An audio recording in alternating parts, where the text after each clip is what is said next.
Hello, I'm Paul Beckwith, and in this video I'm going to talk about Hurricane Helene, which just landed in Florida last night at about 10 p.m. Very, very strong Category 4 hurricane, very, very large in size, in fact dwarfs most other hurricanes that have ever hit the U.S. And it caused a tremendous storm surge. They were saying it could be up to 20 feet in places, certainly over 15 feet. And, I could show you loads of images of submerged places, destroyed houses, destroyed coastlines. I'll show you a few, but not that many. What I really want to focus on in this video is how Hurricane Helene and all these other extreme weather disasters occurring around the world affect you. I don't care where you live. It doesn't matter where you live. Each of these massive storms is affecting you because what it's doing is it's driving up the inflation rate. And I have a whole video on that. It was a study by climate scientists at the Potsdam Institute in Germany, and also in collaboration with central bankers from the Bundesbank, or the main central bank in Germany, and they looked at how climate change was driving up inflation. And the numbers are scary. It's about half of the inflation rate. Bankers try to keep it at 2%, and about 1%, up to 1%, is caused by climate disruption. That's a huge percentage. For food, it's even higher. The inflation for food is, even double or triple what the consumer price index is. So all of these storms have a cumulative effect on you. One of the biggest direct effects on Florida, of course, is the insurance industry. People, no longer are able to pay for insurance. It's not even available on many houses. And of course, what that means, there's a problem, because in order to get a mortgage on a place, you have to demonstrate generally that you have insurance. And if you can't demonstrate or no longer have insurance, people are getting their insurance canceled. You can no longer have a mortgage on a house, and that can cause as that accelerates, it can cause a ripple effect throughout the economy and cause another financial crisis, and one in which it's not so easy to get out of, because it's due to climate change. I mean, the costs of climate change on society, on people, not just physical toll, not just destruction of buildings, etc., but the economic costs are huge, and they're accelerating all the time. And the longer we leave it to do anything, the worse it becomes. The higher, to try to fight climate change now is expensive, but it's nothing compared to the costs of not fighting it, basically.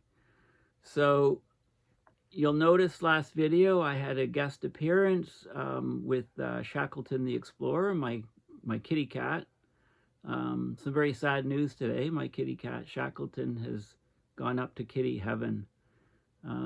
This morning he was having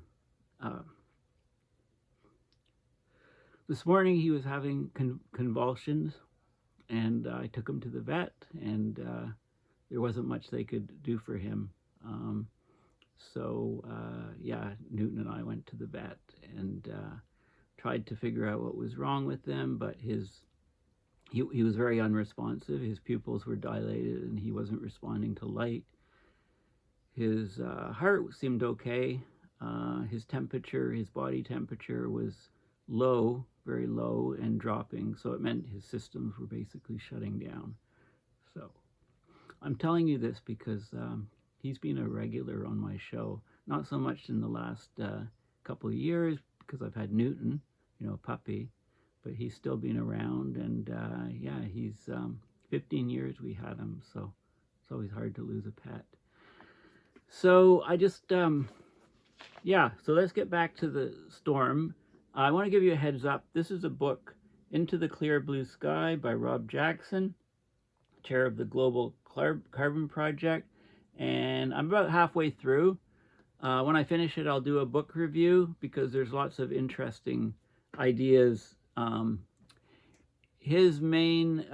Jackson's main idea is to figure out how to reduce methane levels in the atmosphere, because methane is a short-lived greenhouse gas. It's very powerful. If we can reduce methane levels in the atmosphere significantly, we can put a real dent into climate warming. Okay, so it's a very good book, and I'll do a book review when I'm finished.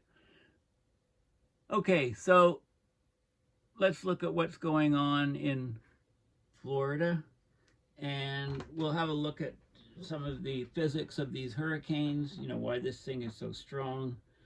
But the main thing is this hurricane affects you wherever you are in the world, because it's going to drive up. It's contributing, it and, you know, all these other disasters that are occurring, like the flooding in Europe and all, you know, Africa and China. All of these things are really attacking human society. Climate change is at war with humans, whether you realize it or not, whether you deny it or not, you know, it doesn't matter. It's at war with you, and it's destroying infrastructure around the world and causing huge economic costs, which all people will feel. Okay, so let's look at Hurricane Helene. So I just did a Google search on it. It's now a tropical depression, of course, but there's loads of articles, loads of photos. Catastrophic storm surge in Florida. At least 25 people dead.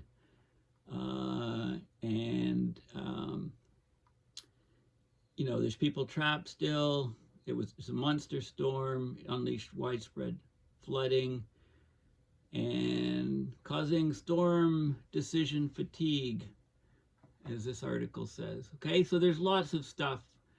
On Twitter, I looked at trends, things that are trending on Twitter/X, United States trends, and I can't find that the hurricane there is not trending. They're happening so often now. They're big. I don't even see it in the top. I don't even see it. It's not even trending at all. Like, what's going on? Anyway, just a note.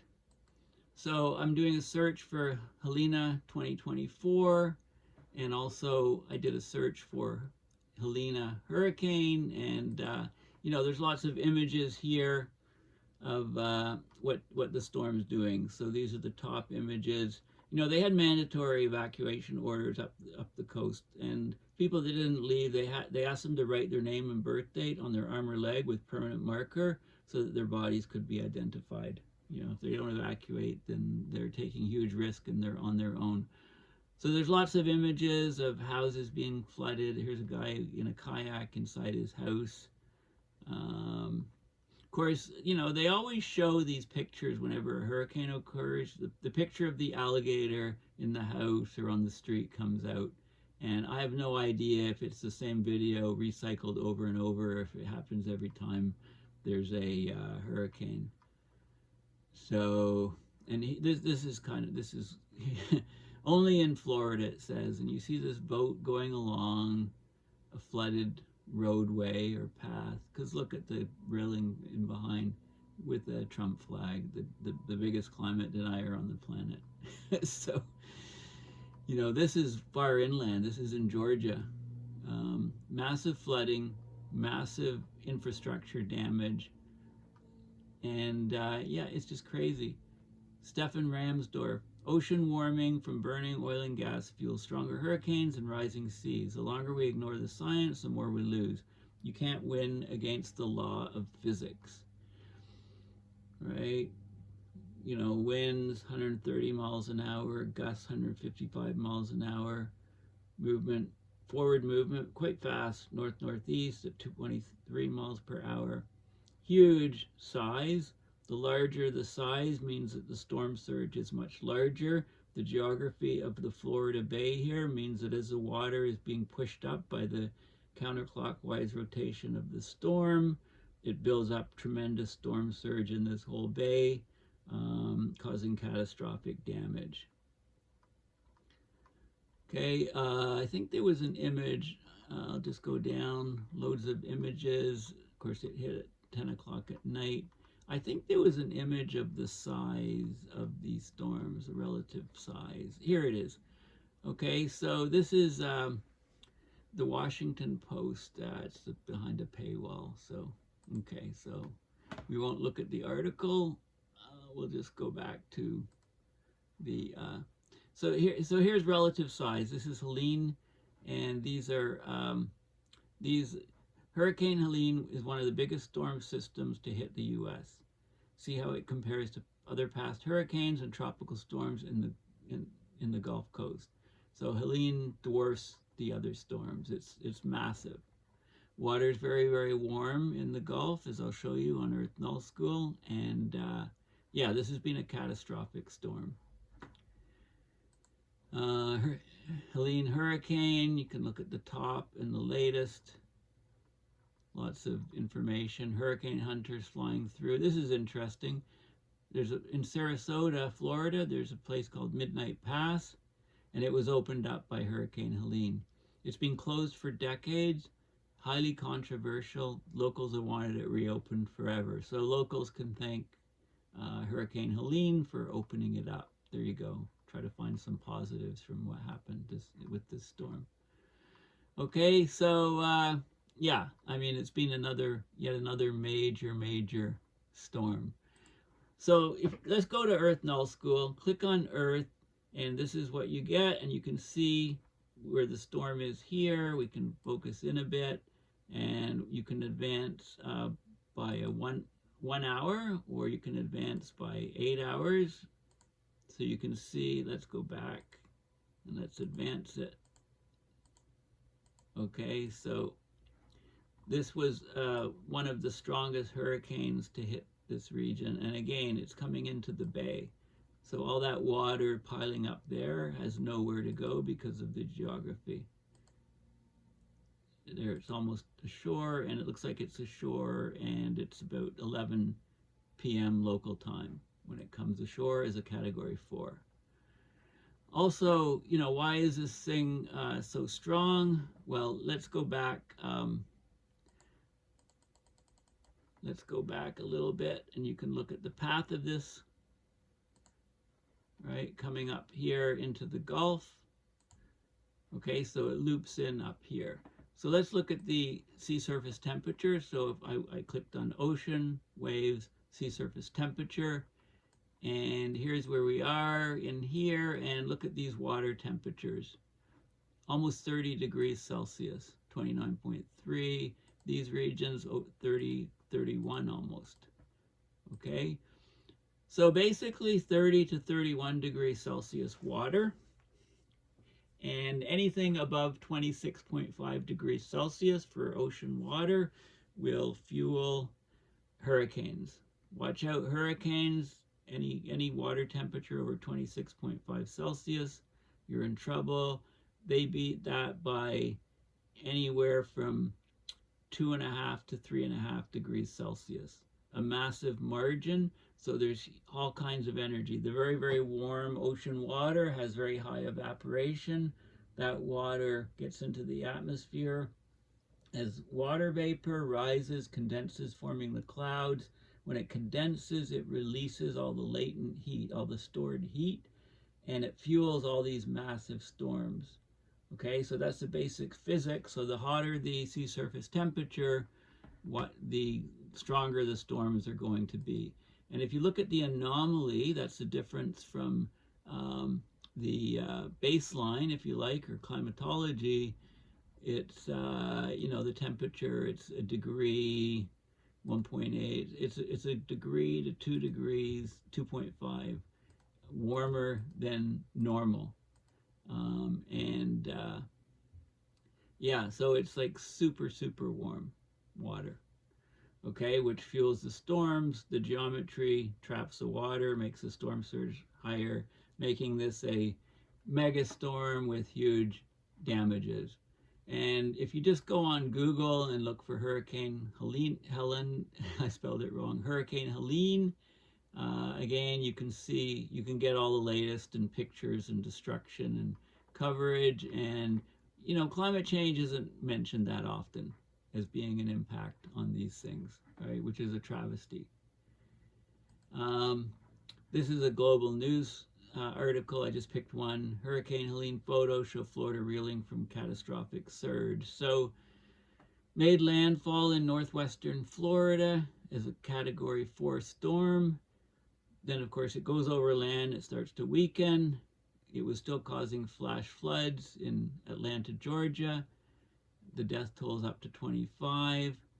Water levels reach more than 15 feet above ground level, according to a preliminary post-landfall modeling. We can have a look at that link in a minute. Took out the power to, I think, about 4 million people or something. Record-breaking widespread flooding, far and wide, okay? Right, loads of pictures of damages and so on. Okay, let's just have a look at this preliminary landfall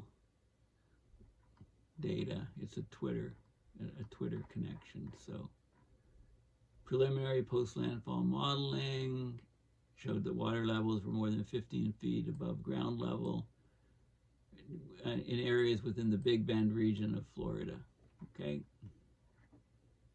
let's have a look at, let's go back to the article. Poweroutage.us shows the number of people without power right now. So this is real-time updates.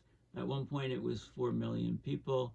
South Carolina, 1.2 million, 1 million in North Carolina, Georgia, Florida. Some people are getting their power back in Florida, Virginia. Okay, and this was updated. This is updated as of like 10 minutes ago from when I'm filming this video.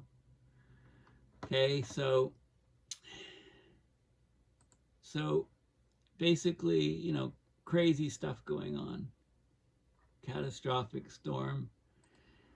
How does it affect you? Okay, this is a very good Yahoo article on saying climate change tests the insurance industry, could lead to the next big economic shock for the U.S. Of course, a big economic shock for the U.S. would be a big economic shock for the world. Doesn't talk about climate causing inflation in this article. It's mostly talking about the insurance industry. So let's have a look at this. Okay, so here's a woman in Berkeley, California. It's been there 26 years. They've had car home insurance with AAA. And then they got a notice in the spring that their insurance wouldn't be renewed because they didn't have fire insurance. So they got additional fire insurance at $7,000 a year. But then AAA embarked on a full policy review, so that needed an inspection of the property. This is commonly happening to homeowners in California, a state that's endured 16 of the 19 wildfires in U.S. history that have resulted in losses over $1 billion each. So they didn't just renew them as old clients, they cited all kinds of problems: a wire hanging, the age of the roof, a bump in the sidewalk, lopsided gate, etc. So they declined coverage. So there's a California insurer of last resort called the Fair Plan. Private companies won't insure places. You go to this place. And they said, they gave a similar list of upgrades required. So they did the repairs and they got minimal coverage. Their neighbors were dropped without any warning. So more and more people in high-risk areas are losing their insurance. The Senate Budget Committee Chairman Sheldon Whitehouse of Rhode Island held a series of meetings in Florida on the topic of skyrocketing insurance rates. That was a couple weeks ago. He issued a dire warning about what he called the next big economic shock that's going to clobber the U.S. economy. So as insurance becomes unaffordable or unavailable, the next shoe to drop is the mortgage market goes into crisis, because if a property is uninsurable, that property is unmortgageable. And then that mortgage crisis cascades into a property values crash. Because if you don't have insurance, you can't get a mortgage on the house. So even if you own the house and you want to sell it, a prospective buyer who tries to get a mortgage on it can't. So it greatly reduces the number of prospective buyers on your place, so property values eventually crash.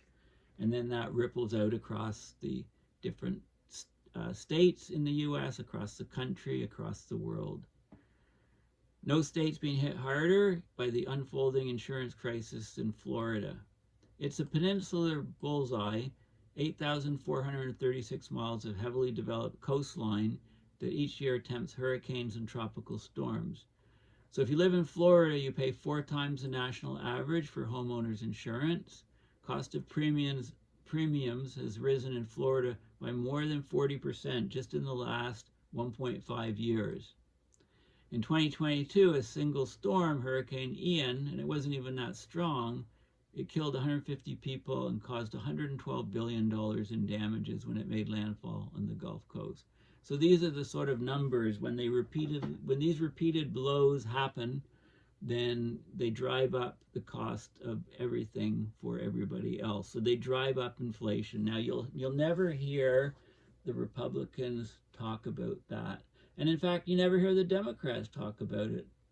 The Democrats are attacked on inflation, cost of living. It's too expensive. It's all your fault. You're the incumbent government. Right? They never defend themselves and say, well, look, wait a minute.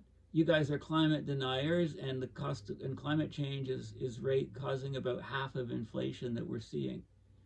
And it's also making it unsustainable, and it's making many parts of the planet uninhabitable, and those people have to migrate and leave, and those people are immigrants into our country, right? So they never push back with logical reality. Right? If you have any connections to any politicians at any level, make sure they watch this video and listen to what I'm saying about inflation. Here's a lawyer, 57-year-old. Soaring insurance rates caused him to recalibrate his long-term plan of selling his 3-bedroom single-family home in suburban Chicago, buying a condo on Sanibel Island. I remember visiting Sanibel Island as a kid. You know, beautiful place. Looking for shells on the beach. That was ravaged by Hurricane Ian. So in 2023, this lawyer, he purchased a 400 square foot tiny home, put it on a lot in a mobile park in Sanibel, put the leftovers in a money market account, and probably very smart to do. Very, very, very smart. He says, okay, I'll take my chances. If it's once every 20 years, say another hurricane hits when I'm 75, well, I'm self-insured, right? No insurance, small place. He can use his savings to buy another relatively inexpensive small home. The number of people foregoing insurance coverage is rising sharply. Many people just can't afford it or can't get it, so they don't even bother to try elsewhere. 12% of homeowners are now voluntarily not purchasing home insurance in the US. Okay, that number was 5% before the pandemic, so the rates more than doubled. They did a survey by the financial advisor firm Bankrate, and they found that most Americans don't have $1,000 set aside for a family emergency. How realistic is it for an American family to say, we're just going to forego insurance and pay for a loss out of pocket? Not very. Okay, so if they're taking a chance, if they lose their house, they have no insurance, that's it. They're driven into poverty, right? They have to move. They have a totally different life. They're impoverished. Financial system repricing. You know, where I live in Ottawa, I mean, one of the big trends, and it happens many places, is people buy properties and they have no intention of living in the house. They bulldoze the house over and they build a house much bigger that extends to all corners of their property. This is in the city of Ottawa. It's happening in all major cities around the world. It's insane. Why would we allow somebody to to bulldoze down a perfectly good house, especially if there's so-called housing crisis? Anyway, I could go on and on about this sort of thing. You know, I'm sad today because of my cat, but it's also making me angry at the world. Sorry for ranting more than normal on this video. Um, Susan Crawford, Senior Fellow at the Carnegie Endowment for International Peace, former science advisor to Obama. She's spent years researching and writing about the economic dangers posed by climate change. I'll have to look at some of her papers and do some videos on that. I think what we're seeing, she says, is elements of our financial system repricing in acknowledgement of physical climate realities. She said, adding that the first markets experiencing that adjustment are based on risk assessment. So this is the insurance industries. Even with the increased risk of extreme weather, wildfires, and the higher insurance premiums that follow them, Florida continues to be one of the fastest growing U.S. states by population in the country. It added 365,205 residents in 2023. It's bananas, isn't it? Crawford said. Now, if you just blame the insurance industry for rising rates, like that's like nonsense, right? This is what climate deniers would do. They'd have no other explanation for why the rising rates are happening. They just say it's the insurance industry gouging and, you know, point fingers at somebody. How about pointing fingers at yourself for not recognizing climate change is devastating our planet? I mean, insurance companies have to price in risk to stay in business. It has responsibilities to do that accurately. So the real culprit was the free-to-pollute business model of the fossil fuel industry that causes emissions to continue to rise. Last resort. One of the ironies of climate change is that as it is making insurance unavailable or unaffordable for millions of Americans, many homeowners are forced to turn to last resort insurers who are subsidized by the very insurance companies who denied coverage in the first place. So the California FAIR plan, which is the last resort insurance there, is at record levels of usage. That's never a good thing. You never want your state insurer of last resort to grow so fast. In Florida, Citizens Insurance is the largest market for home insurance in the state, which is a really bad scenario. Citizens stands for over 1.2 million policies and 18.5% market share, which is double the market share of any private company in the state. That's the insurance company of last resort there.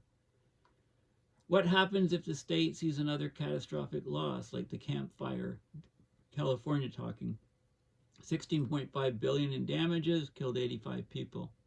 Right? Private insurers will hit up their customers. In California, just as in Florida, ordinary homeowners who have car insurance policies, life insurance, will be on the hook for the failures of the insurance in that state.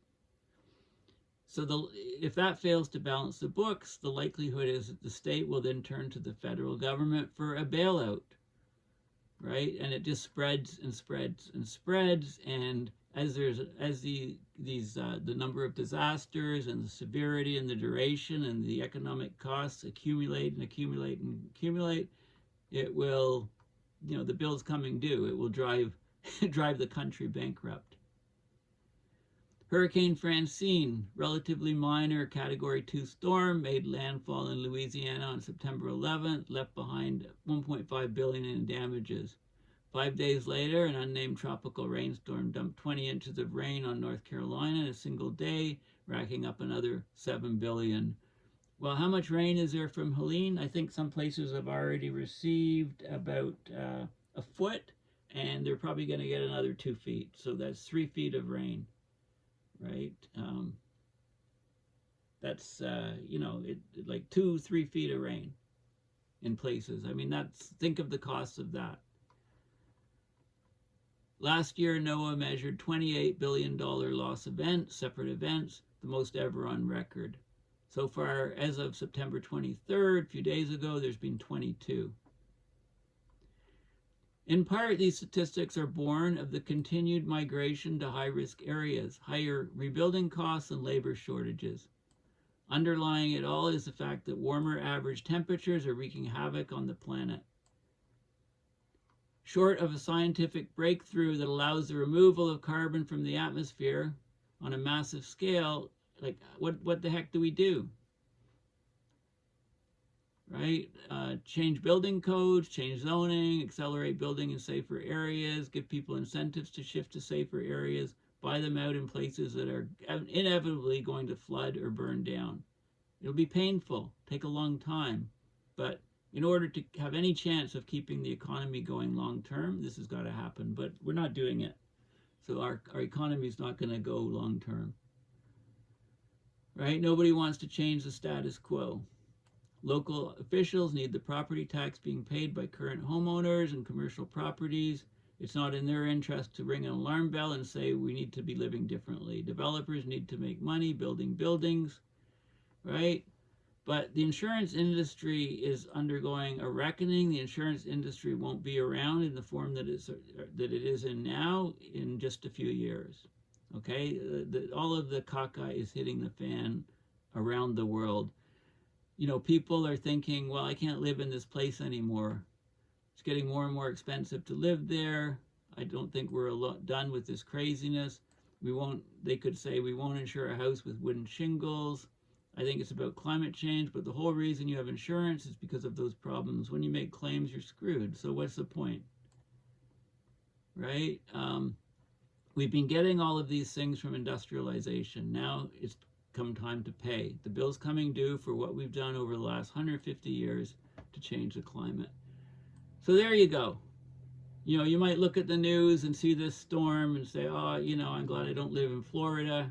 People are stupid to live there. What do they expect? You know, you could live in Central Europe and your town's flooded out and other people look on and say, well, I'm glad I don't live there. What I'm saying is that all of these events happening around the world, this mayhem from climate change, is having huge economic costs. It's driving up the inflation rate. A peer-reviewed paper, which I talked about just about 2 weeks ago, all about inflation and climate change. I think I called it climateflation or climeflation, right? Central banks are worried. People should, you know, it's hitting the economic backbones of our society. It's hitting our infrastructure, our buildings, where we live, our cities, our pipes supplying water to our houses, our sewage systems carrying water from the toilets to treatment plants, our electrical grids. Everything is that we expect in this society is, don't take it for granted, because climate change is coming for it. Climate change is coming for you.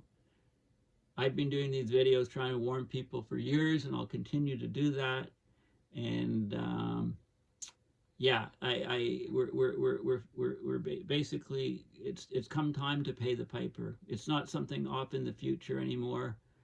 Every decision that you make, you know, if you're where you live, what type of car you drive, you know, what you spend your money on, don't leave out climate change, because it's going to come back and bite you. You know, you need to consider what climate is doing and try to you know, expect things are going to get a lot worse and live accordingly. So anyway, yeah, so thanks for watching. You know, we've had yet another massive hurricane in Florida on top of all these things already that have happened, and we're not close to a complete collapse, I think, of the insurance systems. And you know, this should be the issue of the U.S. election cycle. And you know, for God's sakes, what is with this 2 years election cycles? 1 year. Most countries can say, let's have an election and it's over in a month. You know, you can't keep doing stupid things in the U.S. and having these massively long election cycles, because the rest of the world takes advantage of you. I mean, I see the U.S. government as being impotent all of this year. Impotent on world events, because they're always thinking, what's the political angle of this? You know, having such long, crazy election cycles. Anyway, I could go on. I could make this video a record 5-hour-long video. You know, maybe I'll do that when I'm out walking the dog. I'll just rant and I'll just go on for about 4 or 5 hours and then post the video. I have so much to talk about, but anyway,